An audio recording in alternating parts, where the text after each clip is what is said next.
We at LYNX are very excited to be here to kick off these improvements to the Rosemont Bus Transfer Center. This transfer center is among the top 10 busiest stops in LYNX's region-wide system and is truly a critical hub for the agency. We want it to be among the best also. On-site construction activities will start soon and take 4 to 5 months to reach substantial completion. Customer improvements will include increased on-site lighting, increased number of bus shelters going from 4 to 10 with seating, enhanced pedestrian crossings with raised crosswalks and safety signage, and improvements to the bus bays to better accommodate our larger current fleet, among other things.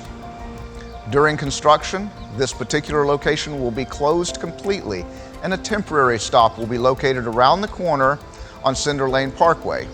This temporary stop will include benches and appropriate boarding area for wheelchairs.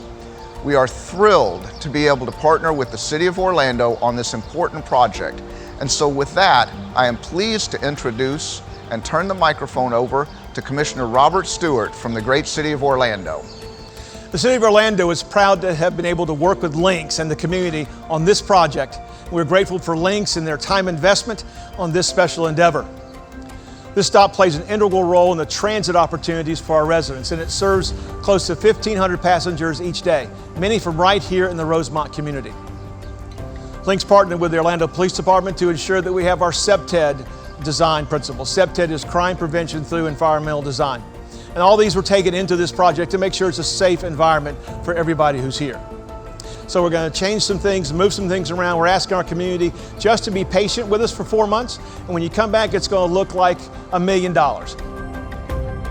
On this project, we have the honor of working with R.L. Burns & Company. They're a great vendor in the community, and they've worked with Orlando as well as throughout Central Florida. I have the honor of passing this off to Bob Burns, CEO of R.L. Burns, to talk a little bit more about the project. We're very glad to see some development and some infrastructure come to the area of Rosemont. With this new project, this will be a great anchor for the beginning of the development and the restoration of the Rosemont area. We're very excited about the project and happy to work within this community. With that, LYNX and the city are both excited to kick off this project, and we look forward to its completion by this fall to better serve the Rosemont community. Thank you, everyone.